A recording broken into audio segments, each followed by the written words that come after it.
Fala, torcedor, aqui é o 12º jogador e nesse vídeo vamos falar dos playoffs da Sul-Americana que aconteceram nessa terça-feira com dois brasileiros abrindo a volta da competição.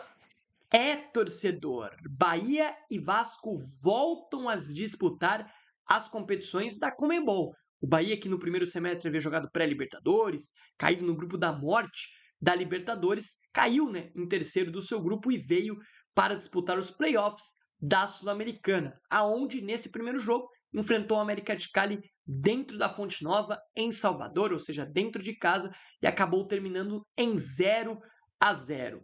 Num jogo que, de certa forma, foi muito superior, o Bahia foi bem superior à equipe do América de Cali, como todos nós já esperávamos. Essa equipe do América de Cali já tinha mostrado ser muito fraca contra o Corinthians, e mesmo assim conseguiu se classificar para cima do Corinthians. Isso mostra quão patético, foi a campanha da equipe paulista dentro da competição.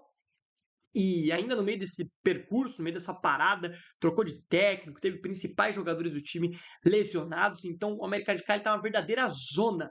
E basicamente veio hoje em Salvador para se defender e levar o jogo para o jogo da volta. No final das contas, deu certo. Muito porque o Bahia pecou no momento da finalização e também por conta das ideias do Rogério Ceni, que acabou mandando a campo um time alternativo. E isso foi um pouco punitivo, já que o primeiro tempo do Bahia não foi tão bom.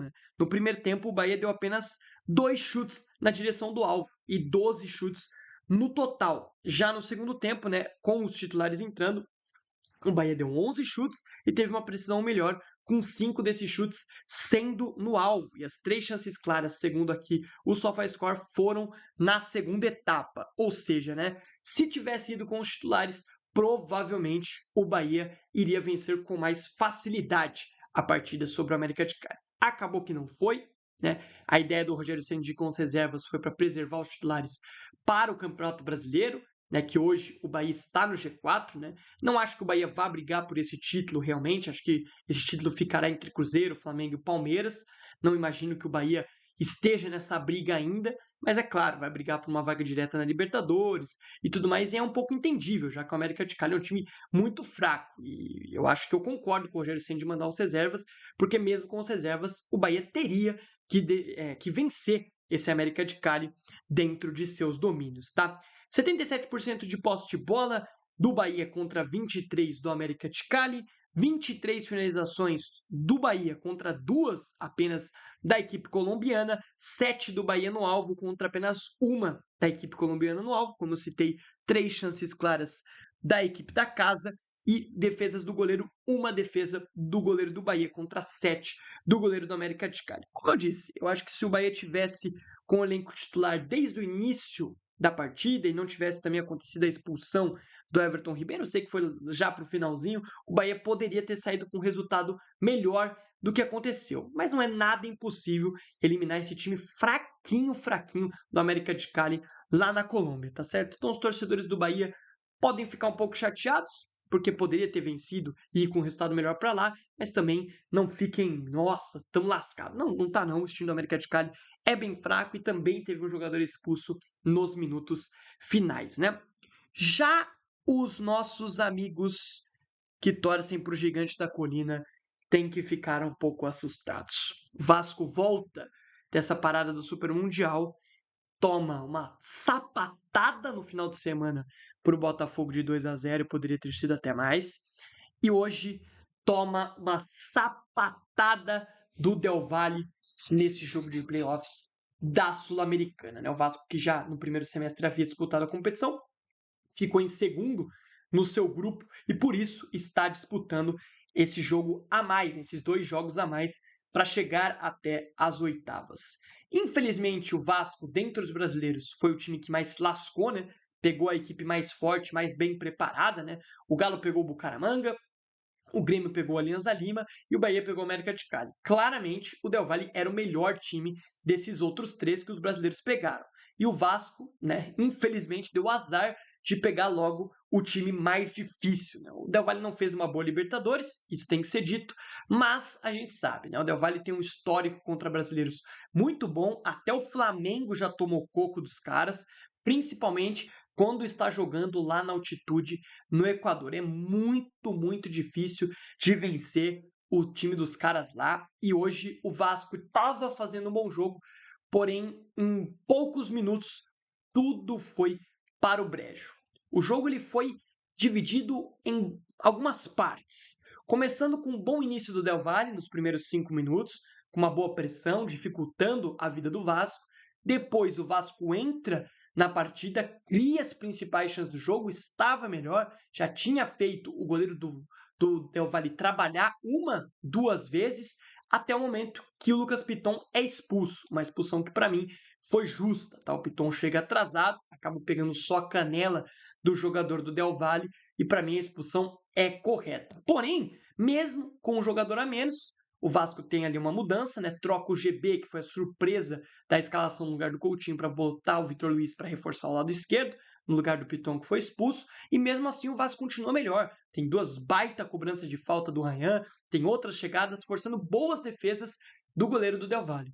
Porém, depois dos 25 minutos do primeiro tempo, o Vasco morreu, né, muito por conta do cansaço, da altitude, e daí em diante, meu amigo, o Del Valle doutrinou o time do Vasco. Em posse de bola, em chances criadas, em números de finalizações. Assim, o primeiro gol dos caras demorou para sair. Se não é o Léo Jardim, os caras poderiam ter terminado o primeiro tempo vencendo por 3-0. Porque assim foi um massacre. Dos 25 minutos até o finzinho do primeiro tempo foi um massacre. É bola aérea, é bola na trave, é milagre do Léo Jardim. O gol dos caras sai num rebote depois de um milagre já do Léo Jardim. Então, assim, foi um final de primeiro tempo aterrorizante e poderia ter sido ainda pior. Aí no segundo tempo, na minha visão, tem um erro do Fernando Diniz. O Fernando Diniz prefere tirar um atacante, o Nuno, para colocar o Maurício Lemos e ter um esquema com 5 zagueiros.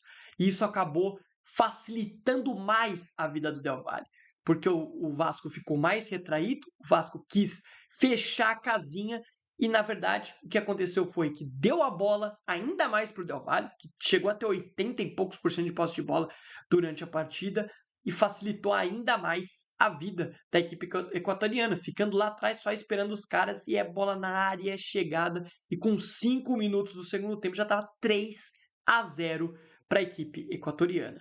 E se não é o Léo Jardim nesse segundo tempo também, meus amigos, meu Deus do céu, né? Teve gol anulado dos caras, teve pênalti defendido pelo Léo Jardim, o Maurício Lemos, que entrou no lugar do Nuno, fez uma partida aterrorizante. O terceiro gol do Del Valle é completamente nas costas do Maurício Lemos, que está dormindo.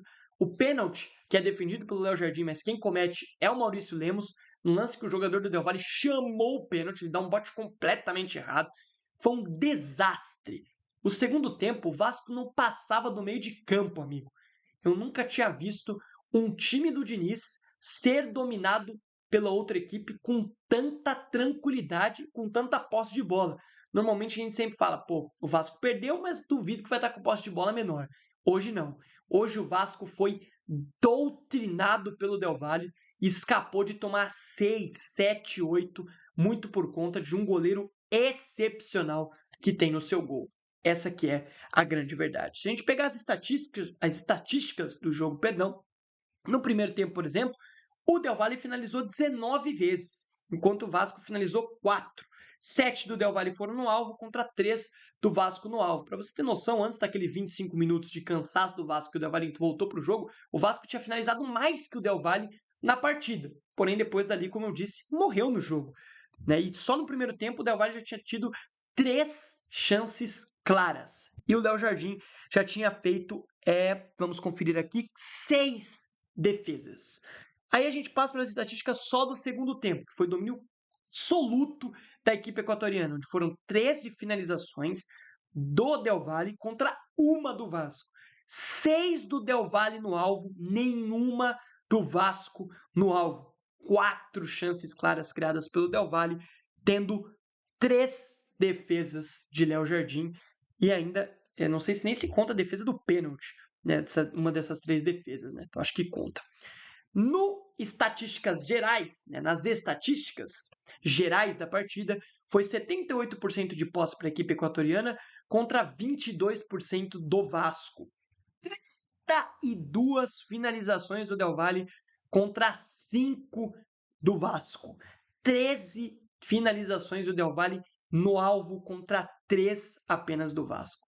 7 chances claras do Del Valle contra 1 do Vasco.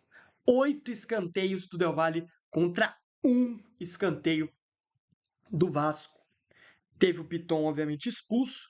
9 defesas do Léo Jardim contra 3 do goleiro do Del Valle. Essas 3 defesas do goleiro do Del Valle foram naquela parte do primeiro tempo onde o Vasco esteve melhor. Como eu disse, mesmo com a expulsão, o Vasco ainda era melhor que o Del Valle. Porém, assim, depois dos 25 minutos, aconteceu alguma coisa, provavelmente o cansaço, a altitude, que massacrou o time do Vasco.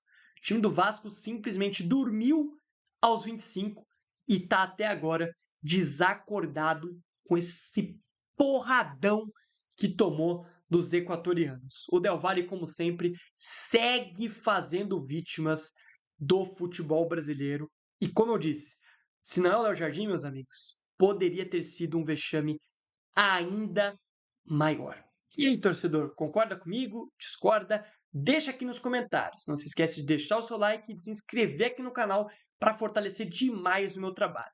E é claro, não se esqueça de seguir o 12º Jogador em todas as nossas redes sociais, tanto no TikTok como no Instagram. Dessa vez eu não vou prometer o link aí na descrição, porque eu tô com um certo problema para colocar links externos na descrição devido a algumas verificações. Estou tentando resolver. Talvez eu coloque no comentário fixado. Caso eu esqueça, o que é bem provável, eu vou deixar aqui na tela, passando o arroba, do 12_10 para você seguir nas nossas redes sociais. Então a próxima, valeu, fui e tchau!